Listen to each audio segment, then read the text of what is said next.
สวัสดีครับสำหรับวันนี้เราจะมาพูดถึงพื้นฐานการปั้นงาน3มิติในโปรแกรม Blender นะครับโดยผมจะนำเอาปืนแนวไซไฟที่ผมขึ้นงานไปเมื่อไม่นานมานี้มาเป็นตัวอย่างในการสอนนะครับเพื่อไม่ให้เป็นการเสียเวลาเราไปรับชมวิดีโอกันได้เลยนะครับ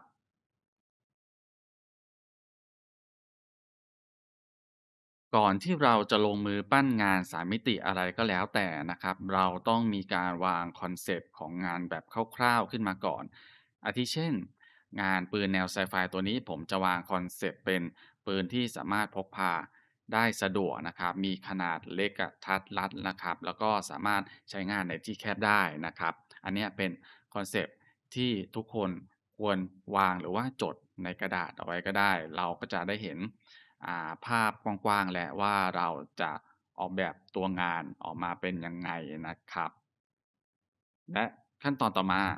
เราต้องพูดถึงสิ่งที่ขาดไปไม่ได้เลยก็คือภาพ reference นะครับตัวภาพ reference มันจะช่วยให้เรานะครับสามารถเข้าใจกลไกนะครับถ้าเป็นงานประเภท Surface นะครับเราจะดูว่ากลไกของปืนแนวไซไฟตัวเนี้ยจะเป็นยังไงอย่างเช่นตัวไกนะครับต้องวางไว้ที่ตำแหน่งไหนนะครับหรือว่าตัวลำกล้องนะครับมันควรที่จะมีลักษณะแบบไหนภาพ reference พวกนี้เนี่ยจะช่วยให้เราเข้าใจตัวงานได้ดียิ่งขึ้นนะครับ การหาภาพ reference เพื่อมาประกอบกับการปั้นของเรานะครับโดยส่วนใหญ่นะครับสามารถเข้าไปที่เว็บไซต์ Pinterest ได้เลยนะครับหรือว่า ArtStation นะครับจะมีคนมาลงพอร์ตโฟลิโอนะครับหรือว่าถ้าเป็น Pinterest เนี่ยบางทีอาจจะรวบรวมภาพต่างๆนะครับเราสามารถค้นหาได้เลยนะครับเป็น Sci-Fi Rifle หรือว่าSci-Fi Pistol นะครับมันก็จะขึ้น มาเป็นผลงานของอาร์ติสต์นะครับทั่วโลกนะครับเราก็จะดูว่าตัวปืนกระบอกไหนเนี่ยมีน่าสนใจนะครับอย่างเช่นตัวนี้นะครับจะคล้ายกับที่ผมขึ้นงานนะครับ ผมก็จะเซฟภาพออกมาแล้วก็นำไปประกอบรวมกันเยอะๆนะครับหรือถ้าใครที่มีหน้าจอนะครับอันที่2สามารถย้ายไปวางได้เลยนะครับแต่ถ้าใครไม่มีเนี่ยอาจจะลำบากหน่อยเพราะว่าหน้าจอ Blender เนี่ยพวกอินเทอร์เฟซเนี่ยมันอาจจะเล็กอยู่แล้วถ้าเราเอาภาพ reference ไปวางอะไรอย่างเงี้ยมันก็อาจจะบดบังพวกเมนูต่างๆได้นะครับแต่ว่าเราก็ ค่อยๆดูแล้วกันนะครับว่าอันไหนที่เราสะดวกมากที่สุดนะครับในส่วนการใช้ภาพ reference นะครับเราให้เรามองนะครับว่าส่วนประกอบตรงไหนเนี่ยที่เราสนใจนะครับอย่างเช่นเราอาจจะไม่ได้ก๊อบปี้ทั้งหมดนะครับอาจจะมองว่าตัวด้ามจับตัวนี้เนี่ยมันมีทรงที่เราสามารถหยิบมาใช้ได้นะครับเราก็แค่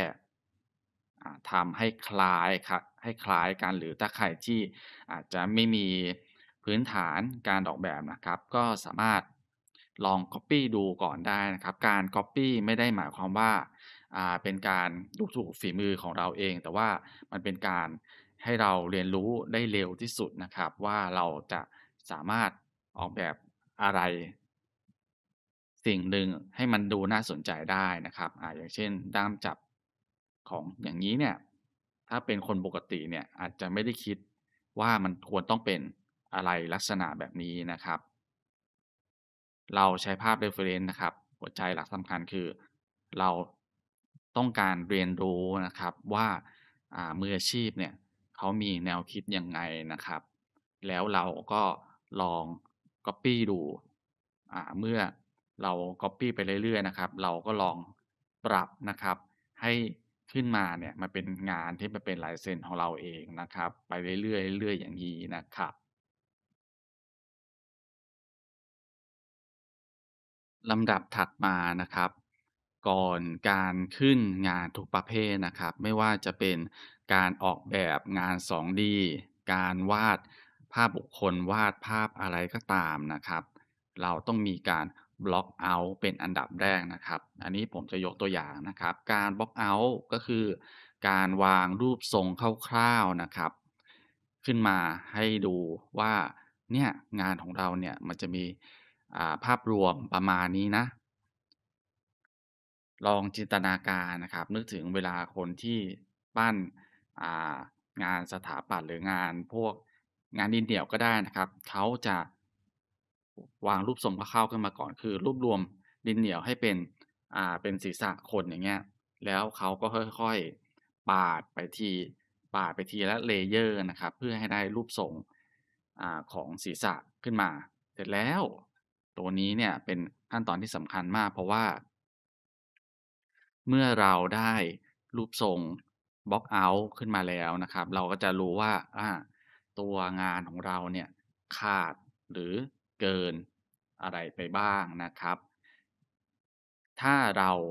ไม่ทำการบล็อกเอาต์และเราลงไปที่ขึ้น detail เลยนะครับ สิ่งที่ตามมาทีหลังคือบางครั้งนะครับเราทำไปเรื่อยๆแล้วถ้าเราไม่มีประสบการณ์มากพอ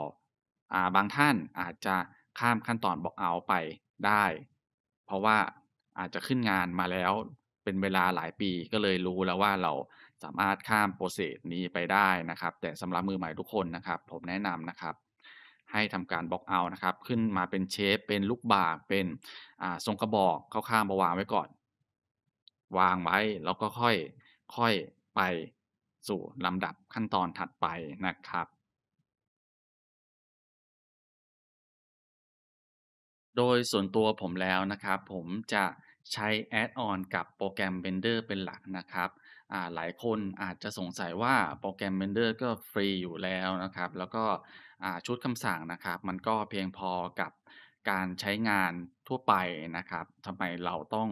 ลง Add-on หรือว่าซื้อ Add-on นะครับเพื่อมาใช้ทำงานอีกนะครับ ง่ายๆนะครับคำตอบของผมก็คือ Add-on ช่วยประหยัดเวลานะครับผมจะยกตัวอย่างให้ดูนะครับผมจะเอาลูกบาศก์ขึ้นมา1ชิ้นนะครับถ้าผมอยากจะใช้ Boolean Operation นะครับอย่างเช่นการตัดแบบง่ายๆนะครับผมต้องนำอีกวัตถุหนึ่งมาวางนะครับแล้วก็มาที่วัตถุหลักนะครับใส่ Boolean Modifier นะครับแล้วก็ซ่อนตัวนี้ไปนะครับ หรือถ้าเราไม่ซ่อนนะครับเราก็สามารถมาที่ Viewport Display นะครับแล้วก็ติ๊กเป็น Wireframe ได้นะครับ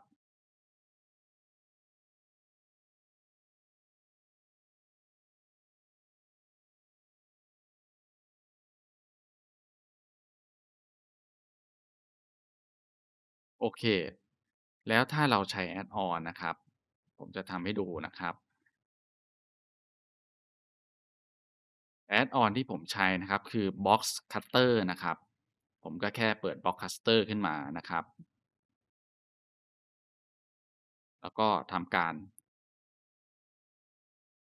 ตัดลงมาได้เลยนะครับตัว Broadcaster นะครับก็จะมีกริดนะครับเพื่อให้เรา snap แล้วก็ตัด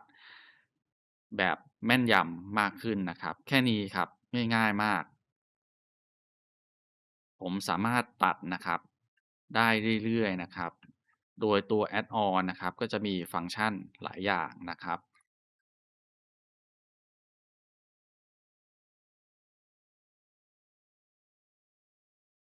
อีกทั้งนะครับตัว Add-on ที่ผมลงนะครับ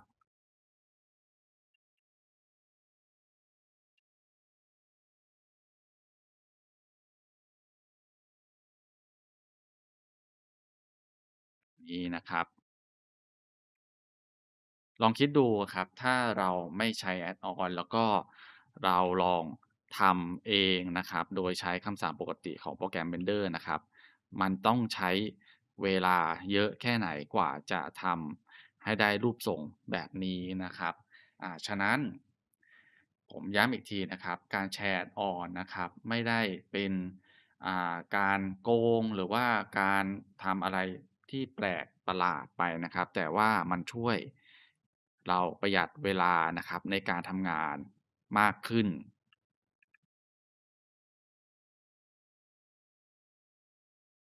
ในส่วนของ Add-on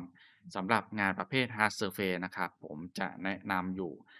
4ตัวนะครับซึ่ง4ตัวนี้ผมมีทำวิดีโอสอนการใช้งานไปเรียบร้อยแล้วนะครับเริ่มต้นด้วย HardDocs นะครับกับ Blockbuster นะครับตัวนี้จะเป็น Add-on นะครับสำหรับ Blockbuster ผมก็โชว์ไปแล้วว่าเป็นการตัด อ็อบเจกต์ต่างๆนะครับแบบรวดเร็วนะครับส่วน HardOps นะครับก็จะเป็นชุดคำสั่งนะครับเขาจะช่วยให้กระบวนการใช้งานชุดคำสั่งอย่างเช่น Sharpen นะครับ Bevel เนี่ยง่ายเพียงแค่คลิกเดียวเสร็จนะครับเราไม่จำเป็นต้องเซตอะไรเพิ่มเติมมากมายนะครับอีก2ตัวนะครับก็คือ Mesh Machine นะครับ Mesh Machine จะเป็น Add-on ที่ใช้สำหรับงานประเภท Boolean Workflow นะครับอย่างเช่นถ้าผมBevel ตัวนี้ไปแล้วเนี่ยถ้าเป็น Blender ปกตินะครับผมไม่สามารถแก้ไขให้ Bevel ตัวเนี้ยกลับมาเป็นขอบคมได้เหมือนเดิมแต่ถ้าเป็น Mesh Machine นะครับอย่างงี้ครับผมสามารถทำได้และตัวสุดท้ายนะครับก็คือ Machine Tools นะครับ Machine Tools จะเป็น Add-on ที่มาเปลี่ยนปุ่มคำสั่งลัดต่างๆนะครับแล้วก็จะมีคำสั่งยิบย่อยที่ช่วยให้การทำงานของเรารวดเร็วขึ้นนะครับถ้าใครที่สนใจนะครับก็ลองไปซื้อมาใช้งานกันได้นะครับ สำหรับ Workflow นะครับจะมีอยู่ด้วยกัน2ประเภทหลักนะครับคือ Boolean Workflow กับ Subd Workflow นะครับงานตัวนี้นะครับผมจะนำเอาทั้ง2 Workflow นะครับมาใช้โดยเวลา Block Out นะครับผมจะ Block Out ด้วยการใช้ Boolean Workflow คือใช้ Blockcaster นะครับตัดแต่งให้ได้รูปทรงของวัตถุ ตามที่ต้องการนะครับเสร็จแล้วเราก็เอาวัตถุชิ้นนั้นๆนะครับมาแปลงนะครับหรือว่ามา clean topology นะครับเพื่อให้ใช้งานกับ subd modifier ได้นะครับเดี๋ยวผมจะยกตัวอย่างให้ดูนะครับ ก่อนที่เราจะใช้ Boolean Workflow และแปลงมาเป็น subd Workflow นะครับสิ่งที่ต้องจำไว้ให้ขึ้นใจเลยนะครับคือจำนวน vertices นะครับผมจะนำลูกบาศก์ขึ้นมา1ชิ้นนะครับสเกลในแกน x นะครับ apply scale ลงไปแล้วก็ใช้ Blockcaster นะครับในการตัด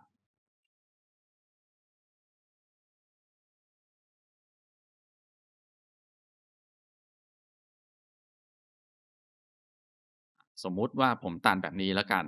แล้วผมก็เพิ่ม bevel ไปนะครับเพื่อให้ขอบมันมีความมนนะครับแล้วก็ทำการตัดไปนะครับหลังจากนั้นผมก็ apply modifier นะครับเสร็จแล้วเราก็จะได้ชิ้นงานขึ้นมาจะเห็นว่านะครับเวลาที่เราจะแปลงชิ้นงานจาก Boolean workflow ไปเป็น subd workflow เราต้อง clean topology การ clean topology นะครับก็คือการ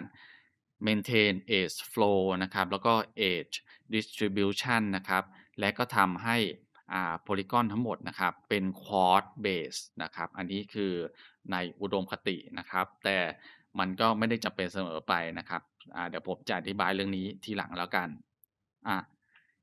หัวใจสำคัญนะครับเวลาเราจะแปลงจาก Boolean workflow มาเป็น subd workflow ก่อนการตัดทุกอย่างนะครับจำนวน vertices นะครับไม่ควรเยอะอย่างงี้นะครับเพราะว่า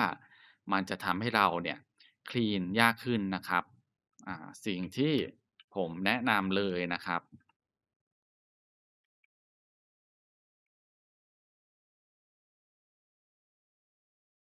เวลาเราจะใช้ Boolean workflow เราเพิ่ม segment นะครับอย่างจะให้ขอบคมนะครับให้เหลือน้อยที่สุด3หรือ4 segment ก็พอนะครับเสร็จแล้วเราก็ตัดไปนะครับแล้วก็ทำการนะครับ apply จะเห็นว่าตัว vertices น้อยลงแล้วนะครับผมจะคลีนให้ดูนะครับเป็นตัวอย่าง ในการคลีนนะครับผมจะใช้ Add-on Ensolve นะครับเป็น Add-on เสียเงินอีกตัวหนึ่งนะครับที่ส่วนตัวของผมนะครับผมว่ามันมีประโยชน์นะครับเพราะว่ามันจะช่วยให้เราเนี่ยคลีนงานได้รวดเร็วยิ่งขึ้นนะครับเวลาเราจะเชื่อม vertices 2ตัวเนี่ยเราต้องเลือก2ตัวแล้วกดJ นะครับหรือว่าผมกด2โดยใช้ Machine Tool แต่ว่าตัว Ensolve นะครับผมสามารถลากนะครับแล้วก็ใส่ไปได้เลยนะครับมันจะรวดเร็วกว่านะครับ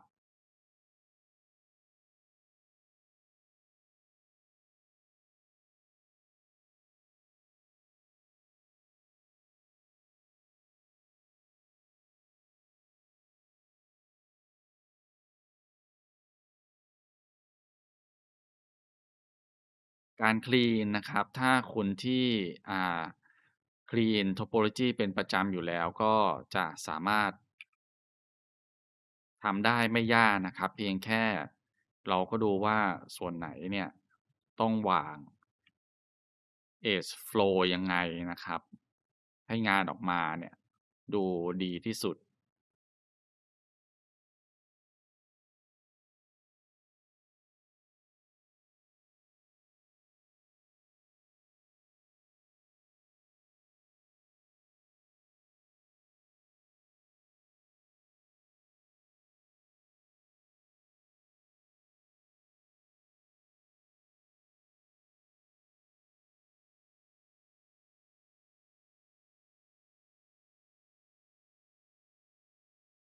เมื่อเราได้แล้วนะครับเราก็แค่เพิ่ม Support Edge ลงไปนะครับเวลาเราเพิ่ม Support Edge ก็ดูว่าตรงไหนที่เราอยากให้คมนะครับเราก็เพิ่มเข้าไปแค่นี้เราก็จะได้ชิ้นงานนะครับที่แปลงจาก Boolean Workflow ไปเป็น SUBD Workflow นะครับไม่ว่าคุณจะตัดแต่งยังไงนะครับจำไว้เสมอนะครับจำนวน vertices นะครับ ควรใช้ไม่เยอะนะครับในส่วนที่มันเป็น bevel หรืออะไรพวกนี้นะครับคุณจะ bevel อ่าคุณจะ bevel ยังไงก็ได้เวลาเพิ่มนะครับ segment นะครับเราควรเพิ่มให้น้อยไม่ควรเพิ่มไปอย่างงี้นะครับการเพิ่มแบบนี้เนี่ยหมายความว่าเราจะไม่ใช้ subd modifier นะครับเราจะใช้เป็น Boolean workflow แบบ100%นต์นะครับเราถึงอยากให้ตัวขอบเนี่ยมันมนมากที่สุดเราก็จะใช้วิธีนี้นะครับ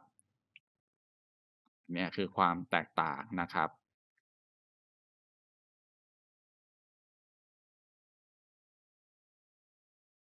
สิ่งที่ทำให้มือใหม่นะครับกลัวมากที่สุดนะครับในเรื่องของการปั้นงาน3มิตินะครับจะเป็นเรื่องของการทำ UV Unwrapping นะครับแต่ว่าผมจะพูดอย่างนี้แล้วกัน UV Unwrapping นะครับในงานประเภท Hard Surface ไม่ได้ยากและน่ากลัวขนาดนั้นนะครับผมจะยกตัวอย่างให้ดูนะครับงานชิ้นนี้นะครับ วิธีการทำ UV Unwrapping นะครับสิ่งที่เราต้องจำไว้เสมอนะครับสำหรับงานประเภท Hard Surface นะครับให้เราเลือกนะครับตัว Sharp Edge ก่อนนะครับและทำการ Mark Seam นะครับไปที่ Sharp Edge ทั้งหมดได้เลยนะครับ แค่นี้ครับง่ายๆเลยเรามาร์ก Sharp Edge เอาไว้นะครับเพราะว่างานประเภท Hard Surface นะครับมันจะไม่มีการ deform เกิดขึ้นแล้วก็พวกหมายความว่าพวก texture เนี่ยมันจะอยู่นิ่งเฉยๆนะครับฉะนั้นเมื่อเราหามุมขอบได้แล้วเนี่ย Hard Surface เนี่ยมันจะมุมขอบส่วนใหญ่มันจะอาจจะ45องศาหรือว่า90องศาเนี่ยมันเป็นการตัดขอบอยู่แล้วนะครับ เมื่อเราทำได้แล้วเราก็เลือกเฟสนะครับ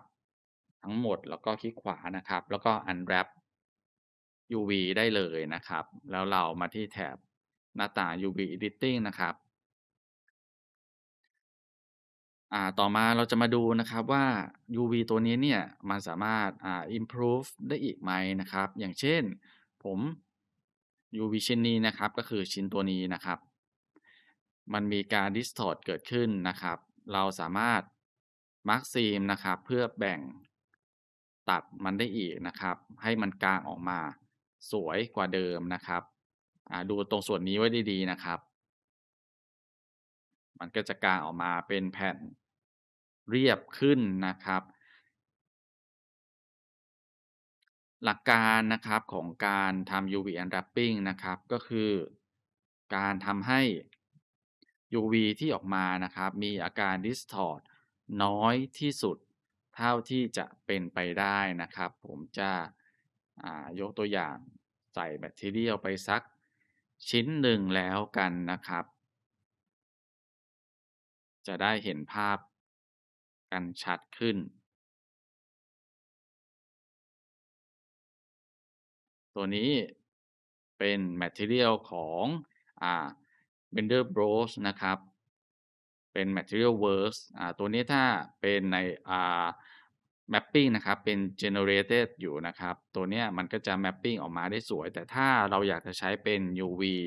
Mapping นะครับเลือกตัวนี้นะครับจะเห็นว่าเรามาตรวจสอบนะครับ UV ด้านข้างนะครับมันมีอาการ Distort เกิดขึ้นนะครับ ส่วนอื่นมีไหมส่วนเนี้ยสวยนะครับถ้าเราไม่ได้ซีเรียสนะครับตัวเนี้ยเราสามารถปล่อยผ่านไปได้แต่ถ้าเราซีเรียสนะครับเราต้องมาแก้ดูนะครับว่าตรงส่วนนี้เนี่ยเราสามารถทำให้มันตรงขึ้นได้อีกไหมนะครับโดยการแก้ไขตัวนี้ในส่วนตรงนี้ผมอาจจะไม่ได้ลงลึกแต่ว่าผมจะพูดถึงคอนเซปต์คร่าวๆนะครับในการทำ UV Unwrapping ก็คือ Mark Seam นะครับในส่วนของที่มันเป็น Sharp Edge นะครับเอาไว้แล้วก็ค่อยมาแก้ไข UV นะครับให้มันกาวออกมาได้สวยมากขึ้นนะครับง่ายๆครับขั้นตอนการทำ UV Unwrapping ของงาน Hard Surface จะมีประมาณนี้นะครับ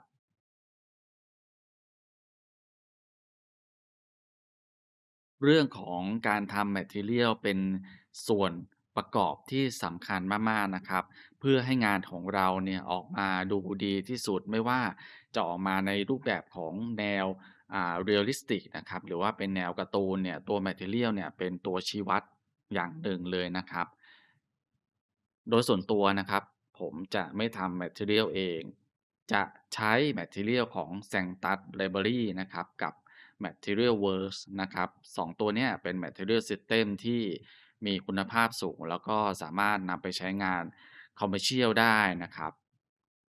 ซื้อเพียงแค่รอบเดียวก็ใช้งานได้ตลอดชีพณตอนนี้ไม่มีการเก็บเงินเพิ่มนะครับเวลาอัปเดตนะครับผมจะสาธิตให้ดูนะครับ Material ตัวนี้นะครับของ Sanctus ลองคิดดูนะครับถ้าเราทำเองนะครับมันจะเสียเวลามากแค่ไหนและทำก็ไม่รู้ว่าจะออกมาได้ดูดีเท่านี้ไหมนะครับตัว Material System นะครับยังเห็นไหมครับยังสามารถเพิ่มฟังก์ชันนะครับที่เขาใส่มาได้อย่างเช่นเพิ่มเป็นสนิมนะครับแบบนี้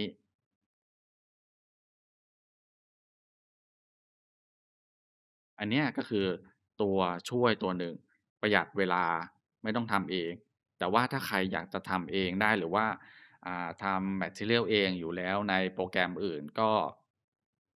แล้วแต่สะดวกนะครับแต่ส่วนตัวผมเนี่ยผมทำแบบเนี้ยเร็วกว่านะครับและได้ผลลัพธ์ที่ดีกว่านะครับ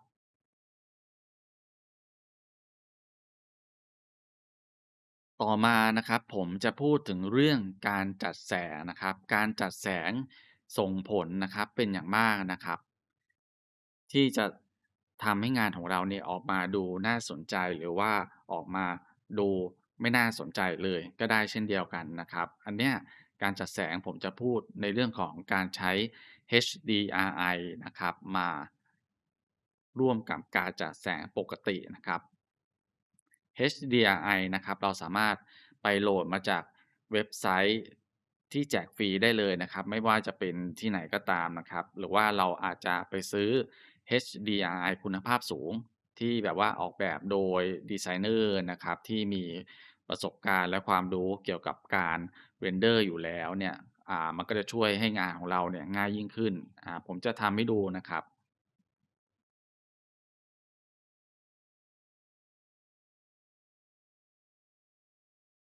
เช่น HDRI ตัวนี้นะครับอ่าผมมาในมุมด้านข้างนะครับ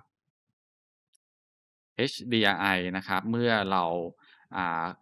ใช้ร่วมกับนะครับ Node Wrangler นะครับเพิ่มตัว Texture Coordinate แล้วก็ Mapping ลงไปแล้วเนี่ยเราสามารถหมุนตำแหน่งของ HDRI ได้นะครับอย่างเช่นผมอาจจะหมุนนะครับอ่าในแกน Z นะครับจะเห็นได้ว่านะครับจาก0ไป50เห็นไหมครับอารมณ์ของภาพเปลี่ยนไปเลยนะครับ วิธีการจัดแสงนะครับเราสามารถไปศึกษาการจัดแสงจากการถ่ายภาพจริงได้นะครับมันใช้หลักการเดียวกันเลยนะครับเวลาเราเรนเดอร์ในCycles Engine นะครับเราสามารถลองเปลี่ยนนะครับหมุนไปเรื่อยๆนะครับเห็นไหมครับเราก็จะได้งานที่ดูมีมิติมากขึ้นดีกว่านะครับอันเนี้ยแสงเนี่ยมันจะส่องที่ตัวแบบหน้าตรง ภาพที่ได้ก็จะแบนนะครับผมหมุนนะครับ HDRI นะครับให้มันไปด้านข้างมากขึ้นนะครับแสงที่ตกกระทบเนี่ยมันก็จะช่วยเพิ่มมิตินะครับเพิ่มเงาของภาพให้ออกมาดูดีขึ้นนะครับอย่างเช่นตัวนี้ถ้ามันเป็น0เห็นไหมครับมันก็ใช้ได้แต่ว่าผมอยากจะให้มันดูน่าสนใจมากกว่านี้นะครับผมอาจจะย้ายแสงนะครับไปส่องเข้าทางด้านบนด้านหลังแทนนะครับแบบนี้นะครับเราก็จะได้งานที่ดูมีความเท่เพิ่มขึ้นนะครับหรือว่าเราอยากจะเน้นให้ detail เนี่ยด้านบนเนี่ยเห็นได้ชัดเราก็จะปรับแสงนะครับให้มันส่องกระทบไปที่จุดที่เราต้องการนะครับอันเนี้ยเป็นหลักการ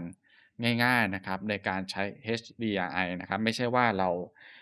ใส่ HDRI ลงไปแล้วเนี่ยแล้วงานมันจะจบได้เลยเราต้องดูนะครับว่ามุมการถ่ายภาพต่างๆของเราเนี่ยมันแสงเนี่ยมันตกกระทบดีแล้วหรือยังนะครับถ้ามันยังไม่ดีเนี่ยเราสามารถลอง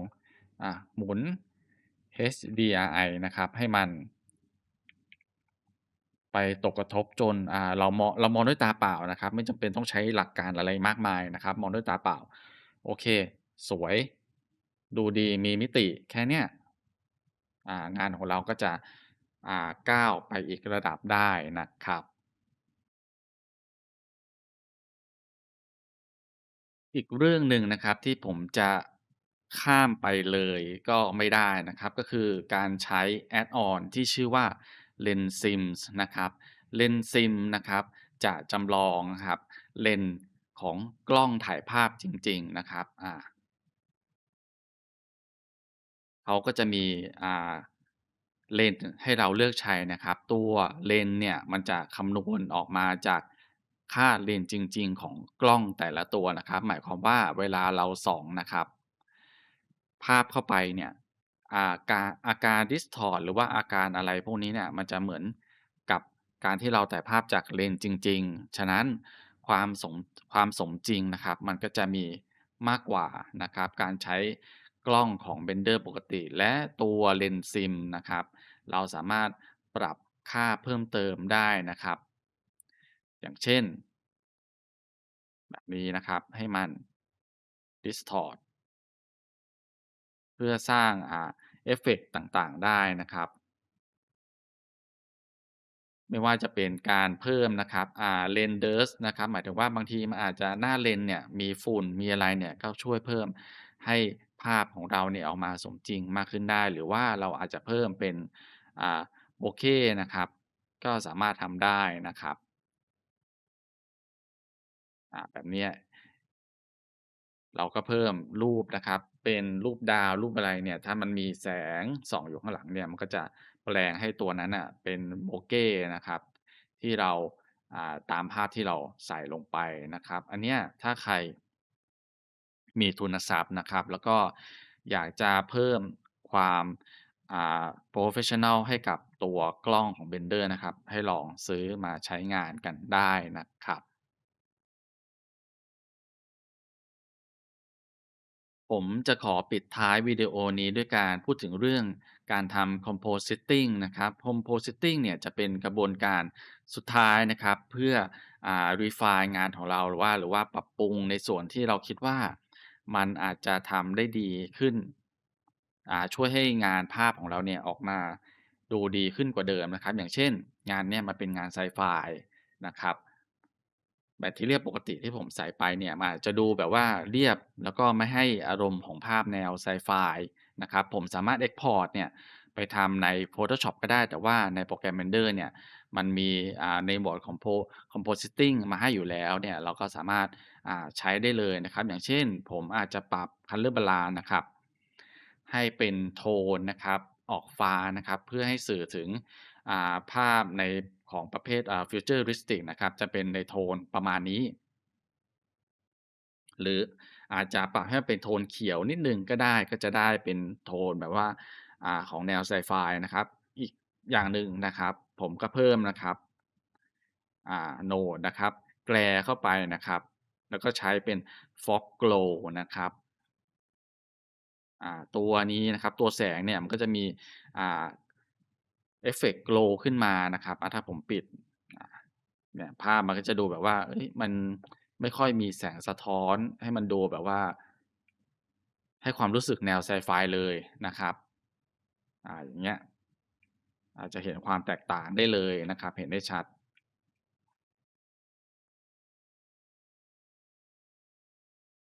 อันนี้เนี่ยมันเป็นพื้นฐานทั้งหมดที่ผมอยากจะส่งต่อความรู้นะครับให้กับมือใหม่นะครับเพื่อให้มือใหม่เนี่ยสามารถเดินไปในเส้นทางที่ไม่ต้องเสียเวลามากเท่าที่ผมเคยทำมาตลอดระยะเวลา2ปีนะครับไอ้ตัวนี้เนี่ยถ้าเราฝึกฝนอยู่เป็นประจำแล้วนะครับเราก็สามารถทำงานเนี่ยแบบที่ผมทำได้เลยนะครับไม่ใช่เรื่องยากนะครับ Render จัดแสงมันเป็นพื้นฐานนะครับที่ใครก็สามารถทำได้นะครับเพียงแค่ว่าเรารู้วิธีการทำมันหรือเปล่าเพียงแค่นั้นนะครับสำหรับวันนี้ก็มีเพียงเท่านี้นะครับสวัสดีครับ